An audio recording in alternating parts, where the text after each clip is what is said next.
Hello friends, आज हम शुरुआत करने जा रहे हैं अपने क्लास 11 के first chapter of accounts, introduction of accounting. हम पहले जानेंगे what is the meaning of accounting. लिखेंगे अकाउंटिंग। देखिए, it is a language of business.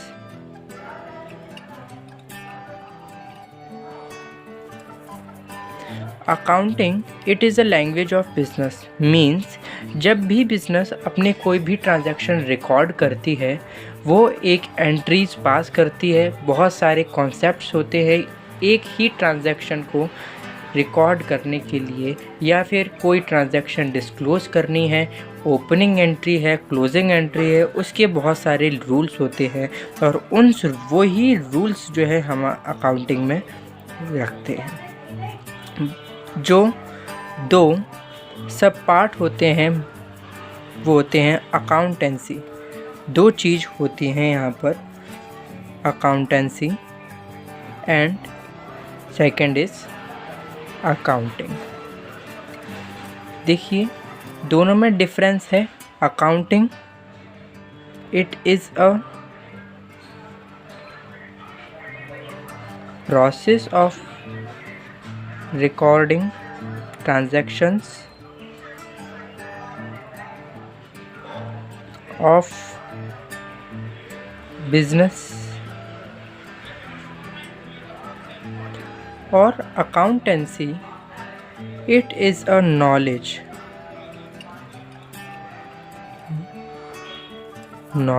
of accounts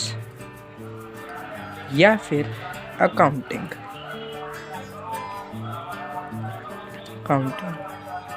It is they both are entirely depend on each other.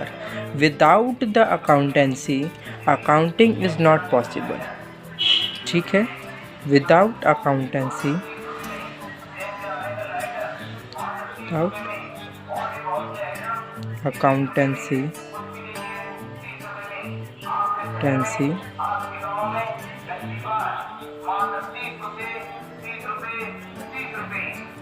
without accountancy, accounting not possible.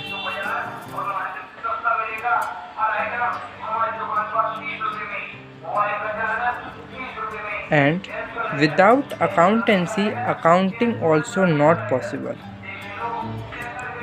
Without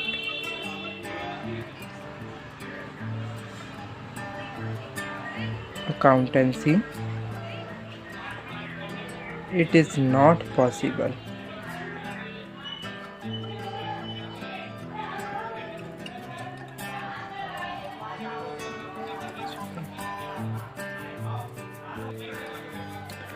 After understand the meaning of accountancy, we study about the process of recording accounting.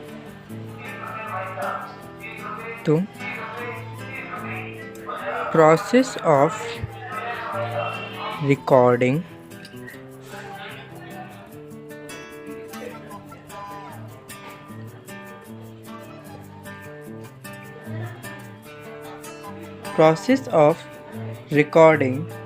the accounts।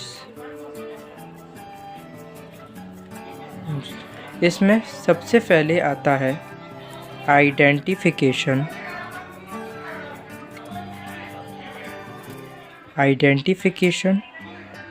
of transaction। Identification of transaction means business enterprises will attempt varied transactions. Some is measuring in terms of money and second is not measuring in terms of money. So those transaction which is measured in terms of money, we will identify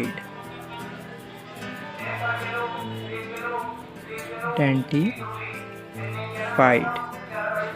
Second is measuring of transactions. इसमें we take only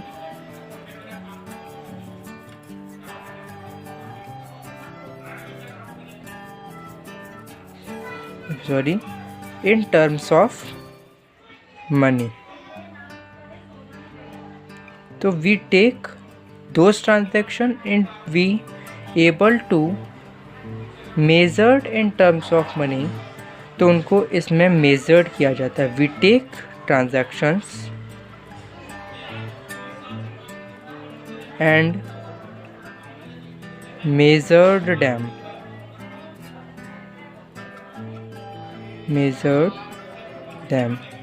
After it, recording. Every transaction will be record in books of account, जिसको हम journal entries कहते हैं. Journal entry पास करी जाती है to record all types of transaction in business, but only monetary terms के लिए general entry पास होती है. फिर रिकॉर्डिंग के बाद होता है classification. Those transaction which will be recorded in books of account are classified as per head. जैसे कि सेल्स वाली ट्रांजैक्शन सेल्स वाले कॉलम में आएंगी, जो कैपिटल के लिए है कैपिटल वाले कॉलम में आएंगी, परचेज़ की ट्रांजैक्शन परचेज़ में आएंगी. तो all transactions are recorded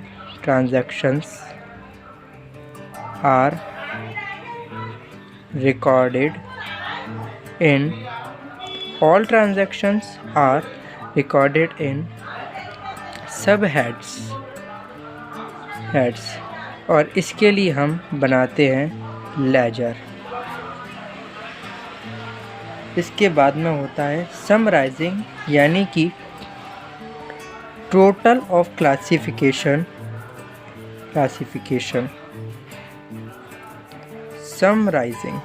summarising मतलब इसमें बनाया जाता है ट्रायल बैलेंस. यानी कि जितनी भी लेजर है उनसे अमाउंट निकाल के, मतलब पर्टिकुलर ट्रांजैक्शन में से अमाउंट निकाल के हम ट्रायल बैलेंस में रखते हैं, और जिससे हमारा फाइनल अकाउंट प्रिपेयर होता है. उसी को हम कहते हैं समराइजिंग. इसमें और सब पार्ट है. 6 आ जाता है एनालाइजिंग यानी कि इंटरप्रिटेशन, यानी कि determining of profit and loss. Analysing मतलब जो ट्रायल बैलेंस से हमारे पास अमाउंट निकल के आया है उसका करते हैं हम इंटरप्रिटेशन, यानी कि analysing of profit and loss. Bracket में लिखेंगे या लिखो determination of profit and loss. 7th, communication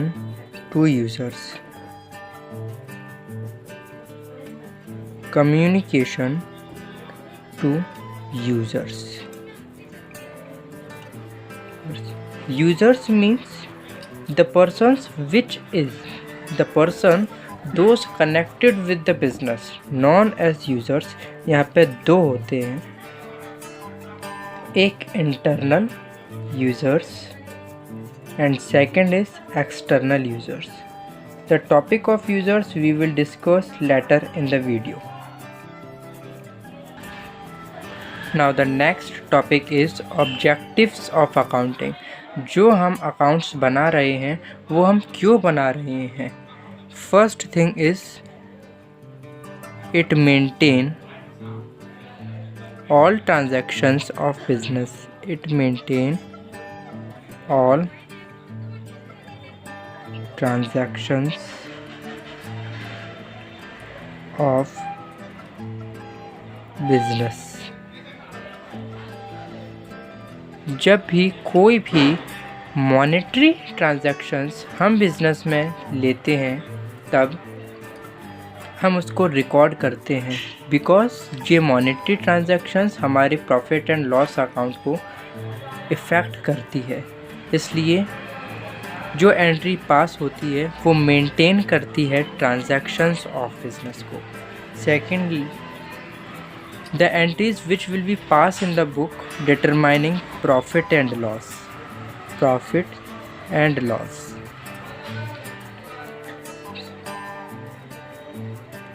we determine profit and loss. This is a short form to write profit and loss by recording transactions.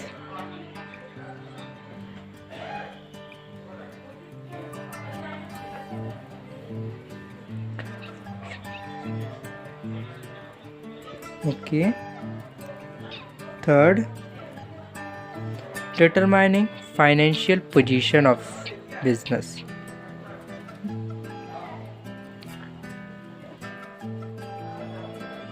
Determining financial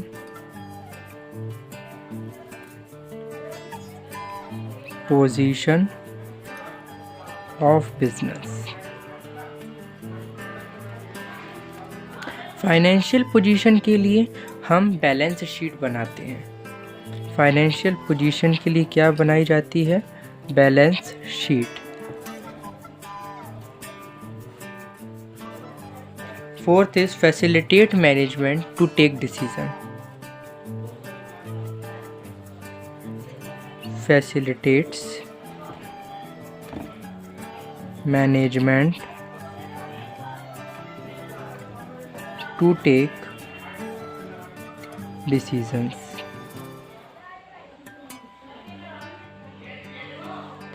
Management of the business take all the decisions which is maybe to grow the profit gaining capacity of business for day to day transactions, है ना। इसलिए तो according to transactions which will be recorded, according to transactions which will be recorded, which will be recorded, we determine profit and loss. Determining profit and loss, यहाँ तक समझ में आ गया। और फिर प्रॉफिट एंड लॉस निकालने के बाद में डिसीज़न जो आते हैं मैनेजमेंट के, to grow the company and all the decision which will be take in the company, like for day to day expenses, for gaining capacity, increase profit earning capacity of the business and ETC। तो ये help करता है। और fifth, protecting business as a assets. तो there is a many cases between the customers and business that will be run in the courts. तो जो general entry होती है या फिर अकाउंटिंग, ये protecting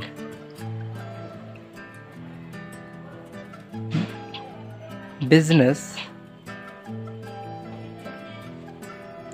in court.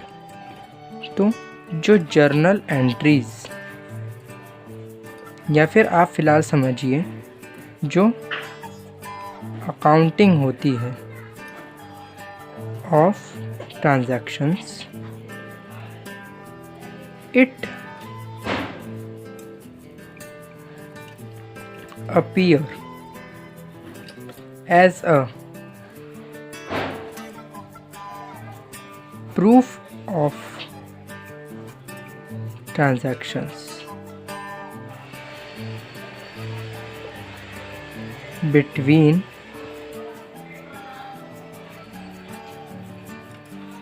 between user and company.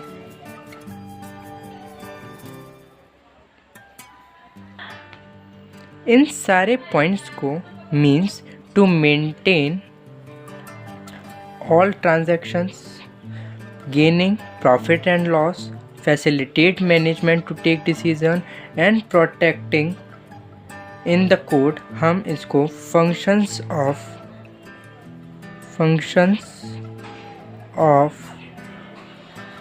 accounting भी कह सकते हैं, या फिर इसको advantages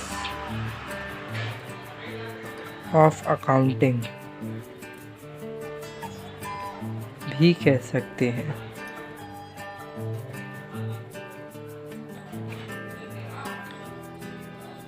Now the next topic is limitations of accounting.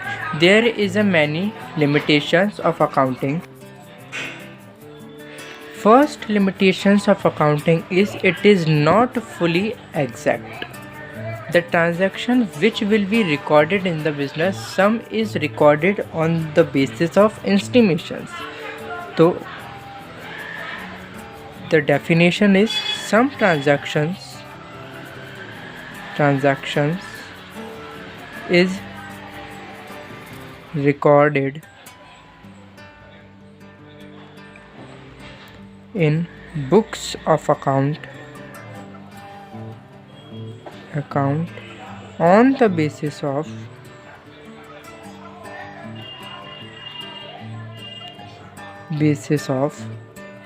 estimation. इसका एग्जाम्पल है number 1,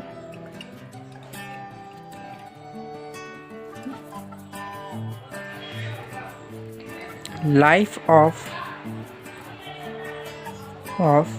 assets,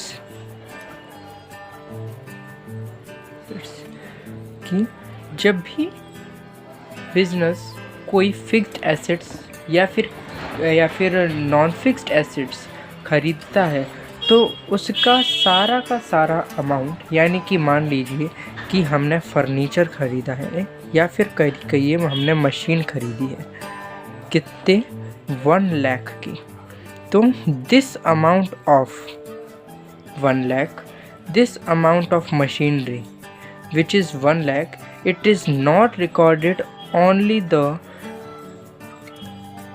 account book of 1 year. It is subdivided in the many years because the benefit of machinery business take the many times, such as मान लीजिए machinery 10 years तक चली, तो हमेशा ये 10 years में हम 10-10 हज़ार रुपये डिवाइड कर देंगे. जब तक मशीनरी चलेगी इसकी कॉस्ट डिवाइड होती जाएगी, और इसलिए कहते हैं कि जो accounting is not fully exact, ये फुली एग्जैक्ट नहीं होती है. इस पर एस्टिमेशन के लिए on the basis of estimation भी अकाउंटिंग करी जाती है. सेकंड है इट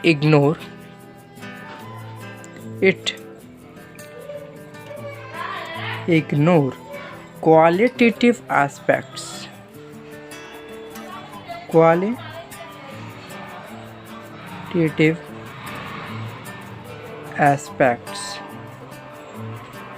of business. अकाउंटिंग जो होती है ये क्वालिटेटिव एस्पेक्ट्स नहीं देखती है, such as honesty of workers, honesty of department of management and all the qualities of the staff and business. It is not recorded in the accounting. Hence accounting ignore the qualitative aspect of the business. Third is accounting record historical value and thus provide unrealistic informations. Means लिखेंगे records historic value means when business enterprises when business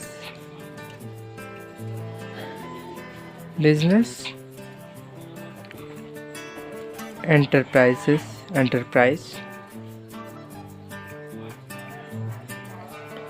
buy assets, so जब भी ये assets को bye करता है, so assets will recorded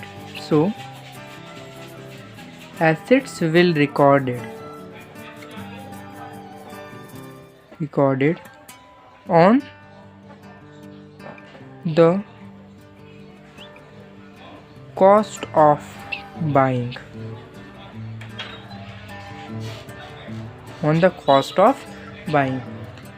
the assets which is recorded in the book of accounting, it is not changed. The value of assets, it is not changed on the respect of the year in which assets will be used by the firm. Means कि जो asset business ने bye किया है उसकी जो value according to market change हो रही है, वो उस चीज़ को अकाउंट बुक में चेंज नहीं किया जाएगा। फॉर एग्ज़ाम्पल हम ऊपर वाला लेते हैं कि मशीनरी ही हमने जैसे यहाँ पर दिखा था कि मशीनरी हमने 1 लाख रुपीज़ की ली है। अब ये 1 लाख रुपीज़ तो रिकॉर्ड हो गया बुक ऑफ अकाउंट में 1 लाख रुपीज़ से एंट्री हो गई मशीनरी की कि परचेज़ करी है 1 लाख रुपीज़ की, लेकिन मान लीजिए मशीनरी बेची जाती है 4 साल बाद में, तो जो 4 साल के बाद जो वैल्यू है इस मशीन की, जो 1 लाख हमने ली थी इसको, वो घटी है या फिर बढ़ी है अकॉर्डिंग टू मार्केट, उससे मतलब नहीं होता है। जो एंट्री होती है वो only the cost of asset which is buying उस पर की जाती है। There is not a necessary to change the cost of assets and anything with respect to using it in a accounting years. Fourth is window dressing.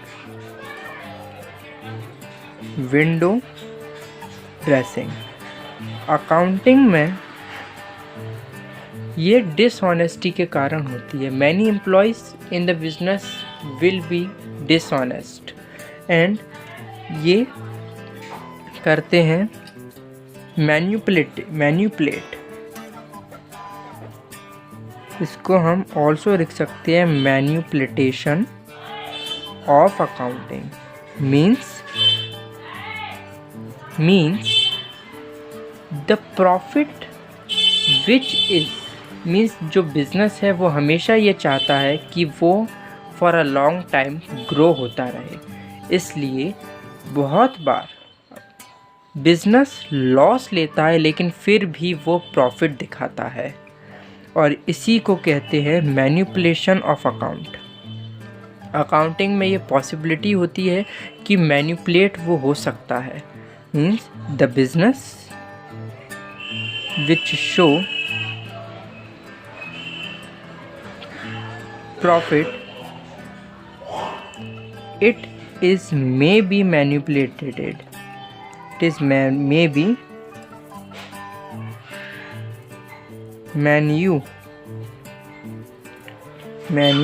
manipulated by firm.